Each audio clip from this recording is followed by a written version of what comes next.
Good afternoon, or morning, or evening, depending where you are. Happy Tuesday. I think it's Tuesday still everywhere in the world right now. So I'm talking to you today from a very sunny and balmy -8 or 20, -8 Celsius, 20 Fahrenheit, sunny, beautiful winter day. I don't think you can see out my window because there's so much brightness. I don't know if you can see anything out there. No, it just looks like it's all white, but it is. It's because there's all this snow. It's beautiful.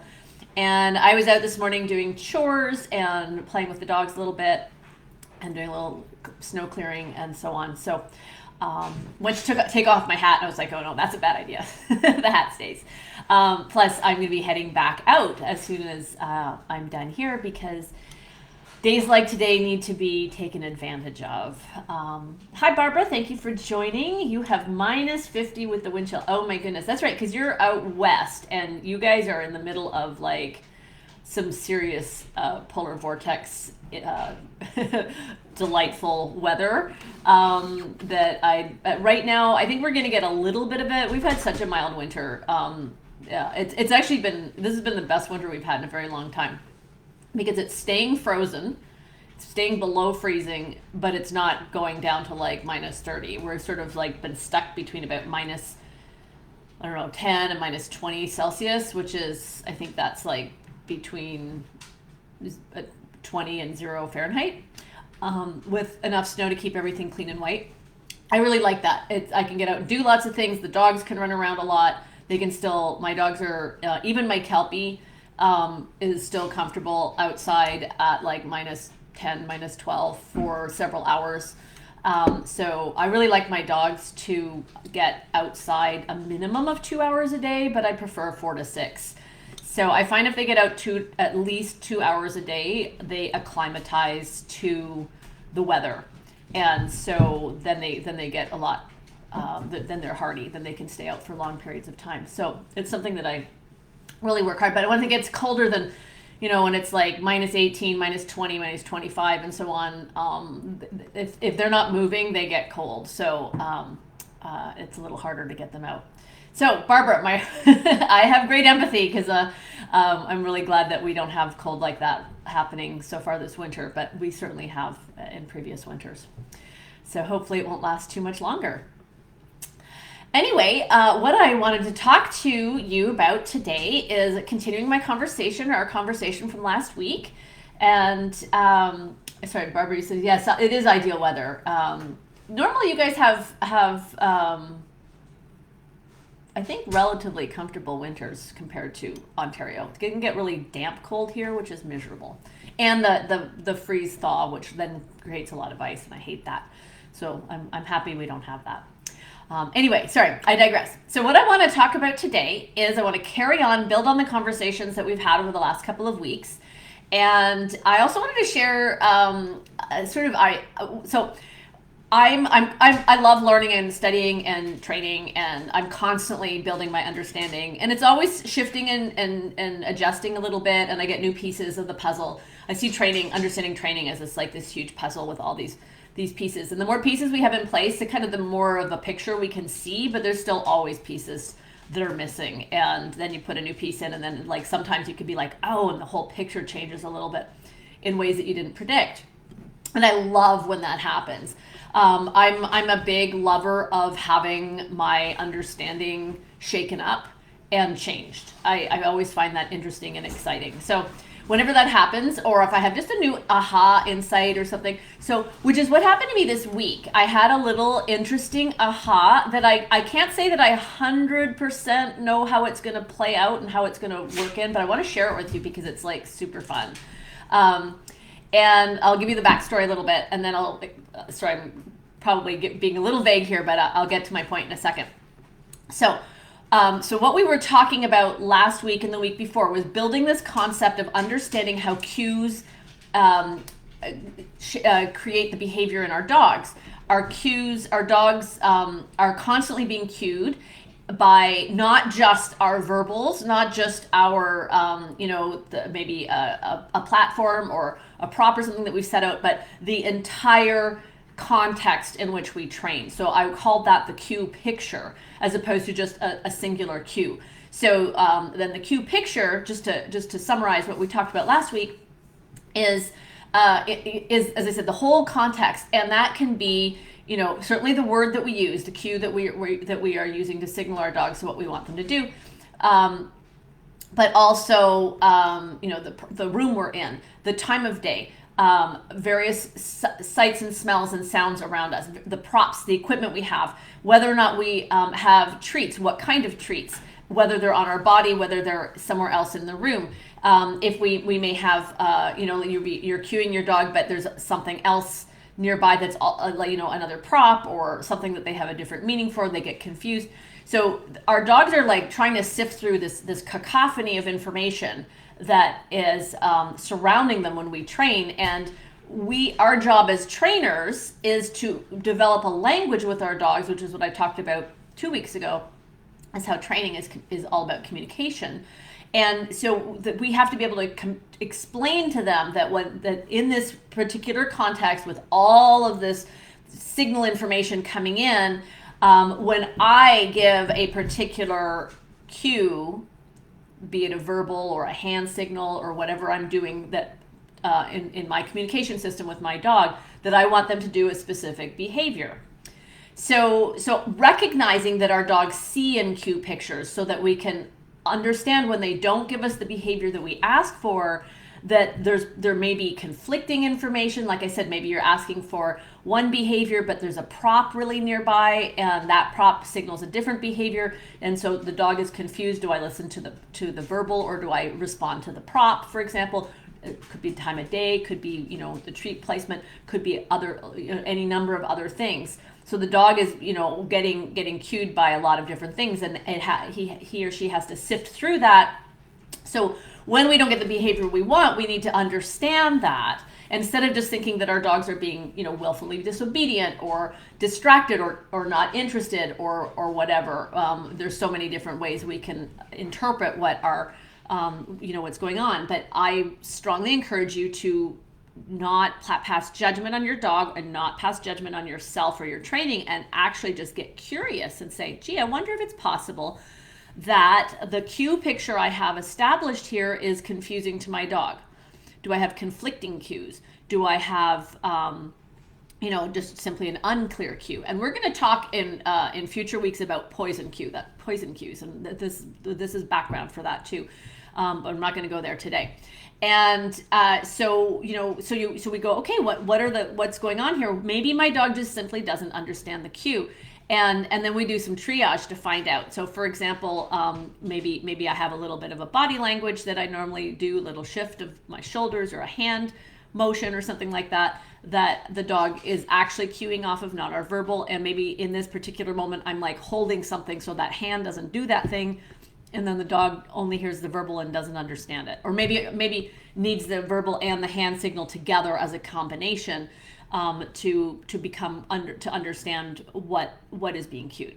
So again, that's a summary of what I talked about over the last couple of weeks. And so when you see the confusion in your dog, you will be well served by questioning the cue picture as opposed to questioning your dog, and just saying, okay, well, how can I better set up the picture here for my dog to understand? And then that's how we build our language with them. Okay, so that's a recap. Now, what I want to talk to you about today is building on that. So the cue picture, there's another word for it in behavior speak. I really like cue picture. That's my own term that I came up with, because that's just for my brain, how my brain works and how my brain understands it better. But the technical term is the antecedent arrangement.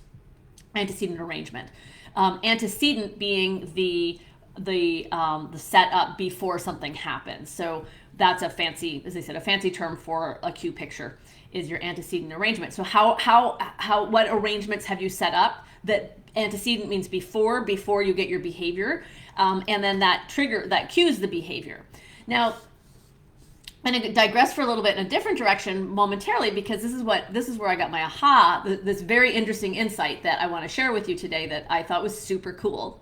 And so to step back a little bit, over in my my membership group, Dog Sports Scholars, we're working on building working towards goals that we've set goals for the year that we're working towards. Each person has their own goal, and we're working on developing the habits and the skills that we need to achieve those goals. So one of the things that what I did was last week we had a call about how to build good habits, which we've talked a lot about in this group. And I wanted to kind of dig in deep there with my members, and I listened to the book Atomic Habits by James Clear again. So it's something that I looked at a while ago, but yeah, I always like to refresh before I teach. So I went through it again, and something hit me that I hadn't picked up before, which is a great reason to always revisit foundations, which is what we're doing here, what I'm talking about here, and is going over the basics, because every time, I mean, I've been training dogs for over 30 years, and I go back over the basics, and I always learn new things. I always have new insights and new understandings. So I'm going over the basics of how to teach, how to build good habits. And James Clear, and I think if you go to www.atomichabits.com/Q cycle, or if you Google that, you'll find he has a nice little diagram of it. And he calls it the Q cycle for building habits. Maybe it's called the habit cycle. But anyway, the habit cycle has 4 steps, and it's going to sound familiar to us dog trainers. It's cue, craving, behavior, result. Now, if you've ever studied sort of a behavior analysis approach to training dogs, you'll be familiar with the ABCs of training: antecedent, behavior, consequence. ABC. Antecedent. What is the antecedent? The antecedent is the cue. B is behavior, so it's the behavior that the dog does, or if you're doing a habit, it's your habit. Consequence is the outcome. So with our dog, the cue, and to get very simple, right? The cue is sit, the word sit. The behavior is the dog sits, and the consequence is the dog gets a cookie. That's super hyper simplified about how this works. And so as I've just spoken about, we have this cue picture, not just a single cue, but this cue picture that is the antecedent arrangement that tells our dogs that if they do a certain behavior, they can earn a certain consequence. Very similarly with humans, with our habits, we get cued all the time for all sorts of stuff. And then the cue triggers the behavior and leads to our outcome, for better or for worse. So we can have good habits and we can have bad habits. And so that's what James Clear was talking about in his book. And so it starts with, he's talking about how, as I said, habits. So let's say a habit of maybe having a 2:00 in the afternoon snack, and you walk into your kitchen and you walk past the fridge, and the fridge is a cue because your favorite food is in there, and that cues the behavior. But what he adds to this equation, which is not in the ABC model of training for of behavior, the behavior model for training, the ABA model of training, is he adds craving. So that's the thing that I was just like, wow, that's really interesting. So it starts off antecedent, your antecedent arrangement, your cue picture. The next thing is that triggers a craving.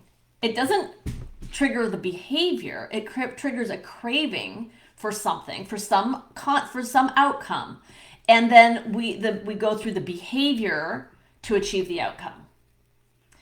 And so you walk by the fridge, and the fridge is being, it's 2:00 in the afternoon, so that's a time. You walk into the kitchen, that's a location. And he says time and location are actually some of the biggest cues for human habits.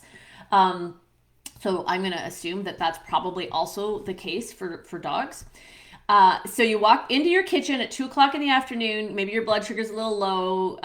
It's a couple hours after lunch. You're a little sleepy. You've been working, and there's a fridge, and so there's this cue picture. 2:00 in the afternoon. You're in the kitchen, standing next to the fridge. So it's this cue picture, and what happens? You get a craving for that muffin that's in the fridge, or that brownie or chocolate bar or whatever you crave at 2:00 in the afternoon to boost your sugar. And so the craving creates the behavior. not the cue picture. And that's subtle, but I think it's incredibly powerful. And it's incredibly powerful because what actually drives behavior is not the antecedent arrangement.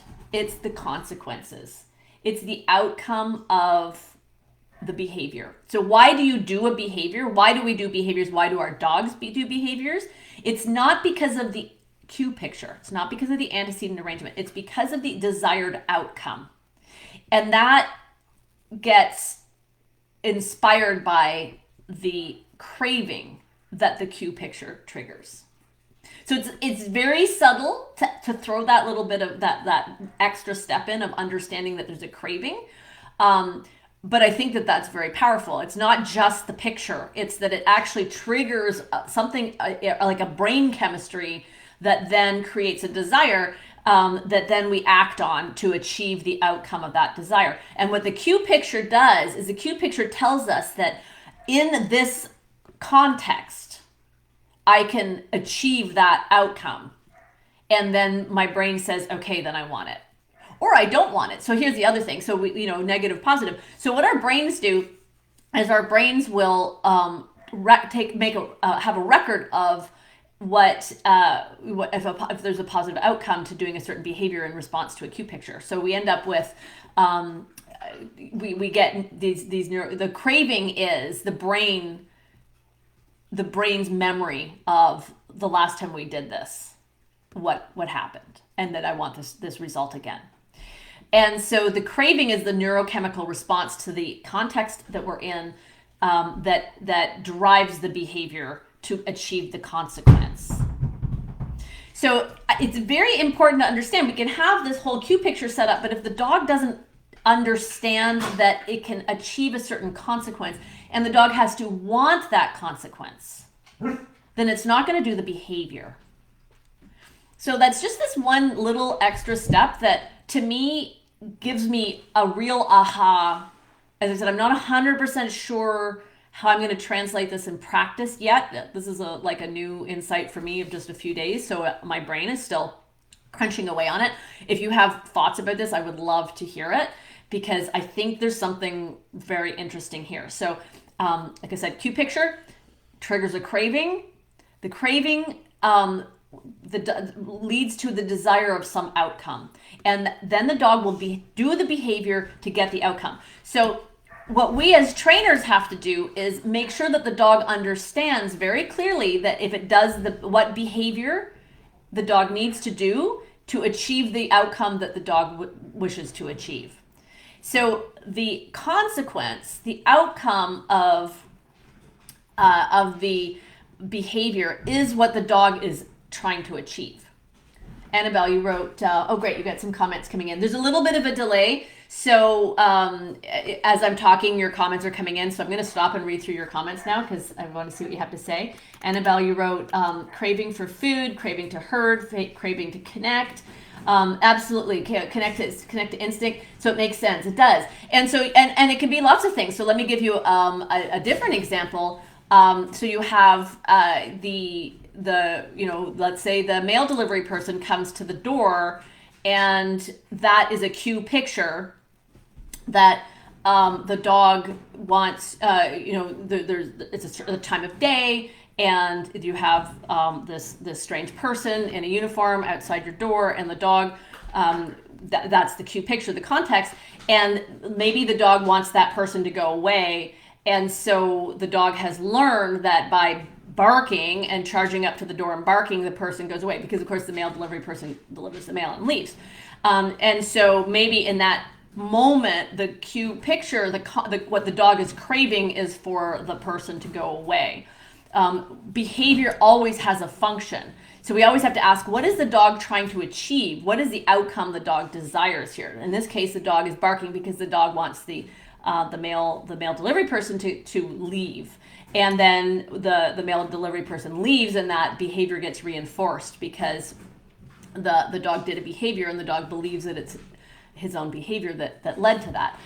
So this can be true for all behaviors. So whenever we have a behavior, we always want to look at what is the dog trying to achieve, and that is going to be triggered by the cue picture that lets the dog know that a certain outcome is possible, and then the dog's going to have a brain chemistry response that will let them create a craving, and the craving drives the behavior. So we're programmed to do this. We're like these neurological beings that are programmed to respond to our environments to either go towards things that are positive or away from things that are negative or harmful. Barbara, you wrote, that is a very important distinction and begs the question, do dogs have morality? Because we often ask dogs to ignore the craving to get a different consequence than what they really want. That's a very interesting question. I think I don't know, it's hard to know whether that's a morality issue or if it's a matter of the dog understanding that if they do one behavior, they can do another. So let's say, so we'll all talk about herding, for example. So the dog wants to go to the sheep, and I'm saying no, you have to lie down. And so the dog is craving being able to go and herd. They're in the field, and there's sheep. So actually, let me take a step back a little bit. I have sheep outside my window here. None of my dogs right now are craving herding. I can let them outside in my fenced area around my house, which is, I've got a couple of fenced acres around my house in the barns. There are no sheep in it. So my dogs, but they can see sheep through the fence. My dogs do not crave herding in that moment. The puppies sometimes will get triggered and they'll run the fence for a little bit till they discover that nothing's going to come of that. So there's no cue picture that tells them they can herd in that moment. If I take one of my dogs out of the house on their own into the same environment with no sheep, but there's sheep in the other fields, my dogs understand that single dog, no other dogs with me equals most likely we're going to go and work. So then they're going to crave herding in that moment. So the cue context tells them, yeah, we're going to work. And so then they behave totally differently. You see, they go out the door and they will literally within 2 steps out the door, if no other dogs are following and it's just me, they drop into a herding crouch and they walk down the ramp off my back porch in a herding crouch looking for sheep. Because the context has changed. It's the exact same yard. They were maybe out an hour beforehand running around, not even thinking about sheep. And then they come out with me. It's a very different cue picture for them, and then they're craving the sheep, and I say no, lie down, and they understand that the behavior of lying down will get them the sheep a whole lot faster than if they don't. So I don't know if it's a matter of morality so much as a matter of understanding what behavior is necessary to get the outcome that they desire. And so I would say that, like, my dogs know, or the way I build a recall off of sheep, for example, is let them go back to the sheep. So they know that if they want to go work sheep, the fastest thing to do, they crave the work. They're in the field with me. The cue picture says we can work. I really want to work. And I say, no, that'll do. Come with me. And they have enough of a reinforcement history that if they know that if they come with me, most likely they'll get to go back and do some more work. So, because I do my best to always leave them, I do a lot of that, the whole concept of the Premack principle. So that's, I think, an important consideration. As I said, I don't know that it's an issue of morality. Barbara, if you think of examples where that might be more of a morality issue, I'd love to discuss further. But in the immediate examples that I think of, I would say it's just a matter of them having learned that the desired outcome that they're craving is achieved through the behavior of responding to my cues. And so it's just a higher level of understanding as opposed to just direct. It's not just a direct impulse of like, I'm hungry, I'm going to grab the food. I want to chase, I'm going to chase. They can understand behavior at a much more complex level. So that's what I wanted to share with you today. Is the two things is understanding, is inserting that little piece of the puzzle of the neurological response by the brain to the cue picture of triggering a craving.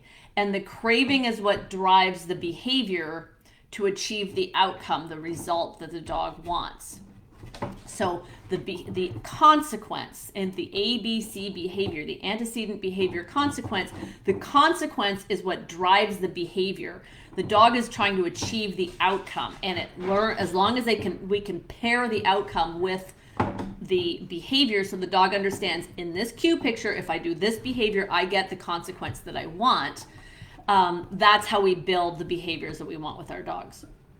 Understanding how to set the cue picture up so it's very clear to our dogs like I said, my dogs, I can let them out the door right now. Nobody will want to work sheep. If they come out with me on their own, only one dog, they immediately want to work sheep. So I can manipulate my cue context, my cue picture, so the dog understands what we're doing.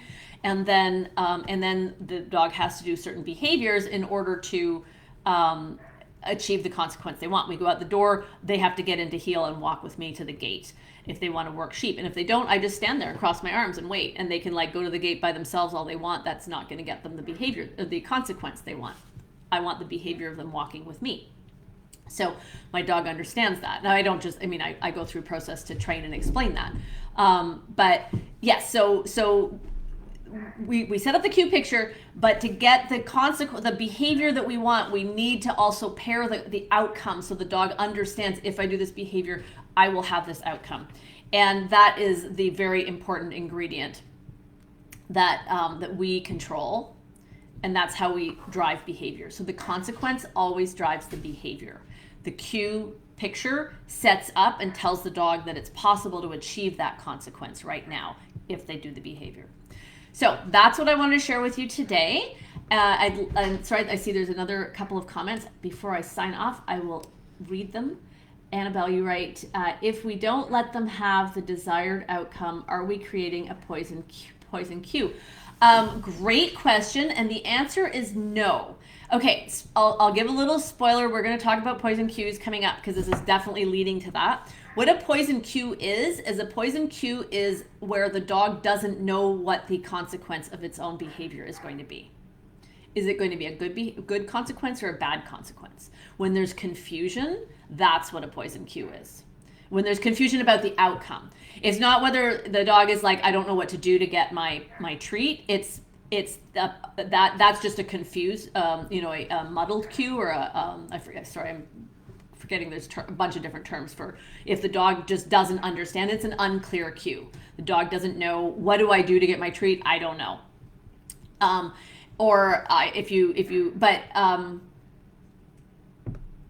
So I'm just reading your question again. If it's punishing. So a poison cue is if the dog is like, okay, if I do a certain behavior, will I get rewarded or will I get punished? And if the dog doesn't know the answer, you have a poison cue. What you're going to end up with is a poison cue behavior. And I want to talk, do a whole discussion on that, maybe next week or the week after, because there are a couple more things pieces I want to put into this. But this is definitely leading into that discussion for sure. Barbara, you wrote, when the desired outcome is not available at all, the dog has to have a mechanism that allows them to abort their desire, except it's not available even after the requested behavior. So yeah, exactly. So like I said, my dog's going out the door, they can't get the sheep. So my puppies, when they first start to turn on to livestock and they get very excited about it, they'll run the fence in hopes of being able to access the sheep. And then they discover that, in this cute picture, there's no access to the sheep and they will lose interest. And now they don't even look at it. Yes, Holly, thank you. So they learn. So they pair the outcome and the cue picture. Come here, Holly, what's up? Barbara, you wrote, in philosophy of mind discussions, it is suggested that forfeiting a desired outcome, it leads to the concept of morality. That's really interesting. I will have to put some more thought into that. My dad's actually a philosopher. I will ask him and see what he has to say. All right? I think that's a really interesting question. Can dogs develop morality? I have no answer about that at all, I think, but it's a very interesting question. So I'll ask my dad and see what he has to say. If he comes up with anything, he probably will have interesting things to say, I will share. All right. Thank you so much. Have a fantastic week, everybody. Thank you for listening. Thank you, Barbara and Annabelle, for your great questions. And I will see you again next Tuesday at 1 p.m. All right. Take care. Bye-bye.